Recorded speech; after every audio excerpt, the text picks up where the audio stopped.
Some passages in the Bible are really obvious how they point to Christ, how they point to the gospel. And so, for example, if the text is anticipating the Messiah, if we're looking at a messianic psalm, or we're looking at a prediction, one of the covenants, and it's anticipating the coming of Christ, we don't tend to scratch our heads thinking, well, how does this point to Christ? Because it's right there on the surface.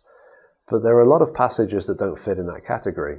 And so sometimes the way a passage is pointing to Christ is by virtue of how it's working in the canon. So it's tied into that promised plan. Perhaps it's a part of the outworking of God's promise to send the deliverer. You think of the line down through Genesis, through the generations of the patriarchs. Sometimes it's tied to that. Sometimes it's pulling sort of a text demonstrating how humans pull off that line and sort of dead ends, if you like, in the process. And so sometimes the passage itself it's really the way it works as part of the bigger story. And as we are able to show that to our listeners, they can see that bigger story. So that's one approach.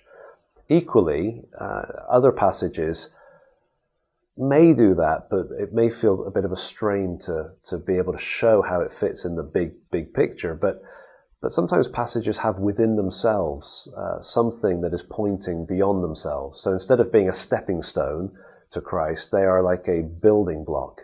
So for example, you might have a passage that's explaining blood sacrifice.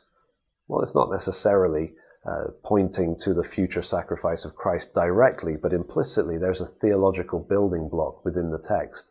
Sometimes there's literary wording, kind of a wording that's so deliberate you almost think, wow, that's got to be preparing me for what's coming in the future. So sometimes you're looking beyond the text in its context, sometimes you're looking within the text, but always, I think, in almost every case, when we come to the scriptures and we say, okay, this is revealing something about God, this is revealing something about a fallen humanity, when we see those two things intersecting, we're able to work out, okay, this is part of the plan. This is pointing me to the grace of God.